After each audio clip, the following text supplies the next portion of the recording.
ശബരിമലയിലെ അരവണ നശിപ്പിക്കാൻ tender ക്ഷണിച്ച Devaswom board. ഏലക്കായിൽ കീടനാശിനി സാന്നിധ്യം കണ്ടെത്തതിനെ തുടർന്ന് ഹൈക്കോടതി വിൽപ്പന തടഞ്ഞ 6 ലക്ഷത്തിലധികം അരവണയാണ് സന്നിധാനത്തെ ഗോഡൌണിൽ സൂക്ഷിച്ചിട്ടുള്ളത്. 5 കോടിയിലധികം രൂപയുടെ അരവണ ശാസ്ത്രീയമായി നശിപ്പിക്കാനാണ് ഏജൻസികളിൽ നിന്ന് താൽപര്യപത്രം ക്ഷണിച്ചിട്ടുള്ളത്. അരവണ നിർമ്മാണത്തിന് ഉപയോഗിച്ച ഏലക്കായിൽ കീടനാശിനി സാന്നിധ്യം കണ്ടെത്തിയതിനെ തുടർന്നാണ് വിഷയത്തിൽ ഹൈക്കോടതി ഇടപെട്ടത്. അരവണ നശിപ്പിക്കണമെന്ന് ഹൈക്കോടതി ദേവസ്വം ബോർഡിനോട് നിർദ്ദേശിച്ചിരുന്നു.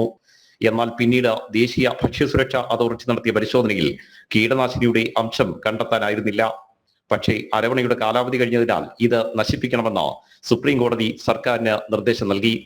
ഇതിനെ തുടർന്നാണ് 5 കോടിയിലധികം വില വരുന്ന അരവണ നശിപ്പിക്കാൻ ബോർഡ് തീരുമാനിച്ചിരിക്കുന്നത്. ശാസ്ത്രീയമായി അരവണ നശിപ്പിക്കാൻ കഴിയുന്ന ഏജൻസികളിൽ നിന്നും ദേവസ്വം ബോർഡ് താൽപര്യപത്രം ക്ഷണിച്ചു. വന്യമൃഗങ്ങളെ ബാധിക്കാത്ത രീതിയിൽ പമ്പയ്ക്ക് പുറത്തെത്തിച്ച് നശിപ്പിക്കണമെന്നാണ് ആവശ്യം. അരവണ ടിന്നുകളിൽ അയ്യപ്പന്റെ ചിത്രമുള്ളതിനാൽ വിശ്വാസങ്ങൾക്ക് കോട്ടമുണ്ടാക്കാത്ത രീതിയിൽ വേണം ഇവ നശിപ്പിക്കാൻ. ഈ മാസം 21 വരെയാണ് ടെൻഡർ കാലാവധി. ടെൻഡർ ലഭിച്ചാൽ 45 ദിവസത്തിനകം അരവണ നശിപ്പിക്കണമെന്നും നിബന്ധനയുണ്ട്. ആർ രാജീവ്, ജനം, കൊല്ലം.